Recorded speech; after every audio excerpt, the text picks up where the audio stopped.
Hi అండి. అందరికీ నమస్తే. Welcome back to our channel. ఈరోజు వీడియోలో మన ఇంట్లో ఏదైనా పార్టీ జరిగినప్పుడు కానీ, లేదా న్యూ ఇయర్ స్పెషల్‌కి మనం ఇంట్లోనే స్టార్టర్స్ రెడీ చేసుకోవాలనున్నప్పుడు డీప్ ఫ్రై చేయకుండా తక్కువ ఆయిల్ యూజ్ చేసి ఈజీగా, టేస్టీగా ఫిష్ ఫ్రై ఎలా తయారు చేసుకోవాలో చూపించబోతున్నాను. మీరు ఫస్ట్ టైం ట్రై చేసినా కానీ ఫిష్ ఫ్రై టేస్టీగా రావాలి అంటే ఈ వీడియోలో చెప్పే టిప్స్ ఫాలో అవుతూ ఈజీగా చేసేయొచ్చు. అలాగే చేప ముక్కలు నీచు వాసన రాకుండా ఎలా క్లీన్ చేయాలో కూడా ఈ వీడియోలో చెప్తాను. వీడియో ఎక్కడా స్కిప్ చేయకుండా పూర్తిగా చూడండి. ముందుగా ఫిష్ ఫ్రై కోసం నేను ఇక్కడ 1/2 kg ఫిష్ పీసెస్ తీసుకున్నాను. చేప ముక్కలను శుభ్రంగా ఒకసారి కడిగిన తర్వాత దానిలో ఒక చెక్క నిమ్మరసము, ఒక 100 ml మజ్జిగ, అలాగే కొంచెం ఉప్పు, పసుపు వేసుకొని ఒక 5 minutes పక్కన పెట్టుకోవాలి. ఇలా క్లీన్ చేసుకోవడం వలన ఫిష్ పీసెస్ నీచు వాసన రాకుండా ఉంటాయి. 5 minutes తర్వాత ఫిష్ పీసెస్ని మళ్ళీ ఫ్రెష్ వాటర్తో క్లీన్ చేసుకుని ఒక ప్లేట్లోకి తీసుకొని పక్కన పెట్టుకోవాలి. ఇప్పుడు వేరొక బౌల్ తీసుకొని దానిలో 2.5 teaspoons చిల్లీ పౌడర్ వేసుకోవాలి. అలాగే టేస్ట్కి సరిపడినంత సాల్ట్ కూడా వేసుకోవాలి. ఇప్పుడు దీనిలోనే ఒక 1/2 teaspoon బ్లాక్ పెప్పర్ పౌడర్, అలాగే 1 teaspoon గరం మసాలా కూడా వేసుకోవాలి. నెక్స్ట్ ఇందులోనే 1 teaspoon ధనియాల పౌడరు, 1 teaspoon ఫ్రెష్గా దంచిన అల్లం వెల్లుల్లి పేస్టు, అలాగే 1/2 teaspoon పసుపు వేసుకోవాలి. అలాగే ఒక 1/2 చెక్క నిమ్మరసం కూడా పిండుకొని 1 tablespoon కార్న్ఫ్లోర్ కూడా వేసుకోవాలి. కార్న్ఫ్లోర్ వేసుకోవటం వలన మసాలా అంతా ఫిష్కి బాగా పడుతుంది. అలాగే పైన లైట్గా మనకి క్రిస్పీనెస్ అనేది వస్తుంది. ఇప్పుడు దీనిలో ఒక 2 tablespoons ఆయిల్ కూడా వేసుకొని బాగా మిక్స్ చేసుకోవాలి. ఇలా మిక్సింగ్లో ఆయిల్ వేసుకోవటం వల్ల మనకి మసాలా అనేది ఫ్రై చేసుకునేటప్పుడు అతుక్కోకుండా ఉంటుంది. అలాగే ఫిష్ ముక్కలకి ఎక్కువ ఆయిల్ పీల్చుకోకుండా ఉంటుంది.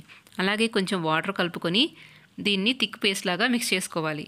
మసాలా పేస్ట్ రెడీ అయిపోయింది కదా. ఇప్పుడు మీరు ఒకసారి టేస్ట్ చెక్ చేసుకొని సాల్ట్ కానీ కారం కానీ సరిపోకపోతే అడ్జస్ట్ చేసుకోండి. ఇప్పుడు మసాలా పేస్ట్ని చేప ముక్కలకి బాగా పట్టించాలి.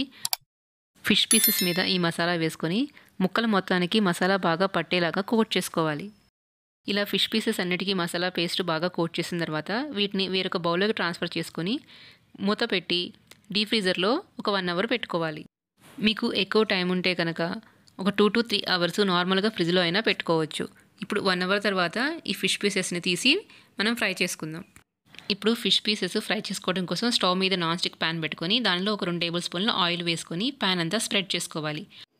ఆయిల్ కొంచెం హీట్ అయిన తర్వాత మంటని మీడియం ఫ్లేమ్లో పెట్టుకొని ప్యాన్లో ఎన్ని చేప ముక్కలు పడతాయో చూసుకొని అన్నీ వేసుకోవాలి.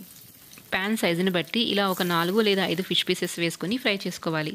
ఒక 1 minute మీడియం ఫ్లేమ్లో కుక్ చేసుకున్న తర్వాత మంటని సిమ్లో పెట్టుకొని ఫిష్ పీసెస్ని ఫ్రై చేసుకోవాలి.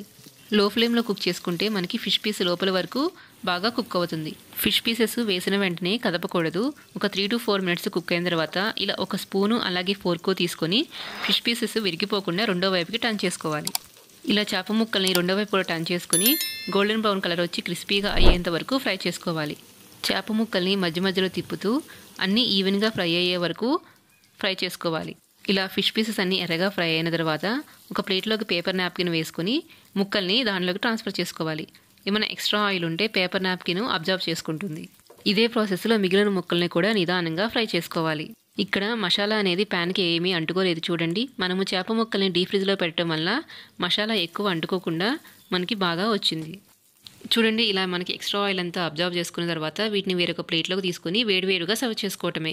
చూసారు కదండి, తక్కువ ఆయిల్తో మసాలా విడిపోకుండా ప్యాన్కి మసాలా అంటుకోకుండా ఎంత ఈజీగా ఫిష్ ఫ్రై చేసుకోవచ్చో. ఈ వీడియో మీకు నచ్చినట్లయితే లైక్ చేయండి. అలాగే ఛానల్ని సబ్స్క్రైబ్ చేసుకోండి. మీ ఫ్రెండ్స్తో కూడా షేర్ చేయండి. Thank you for watching.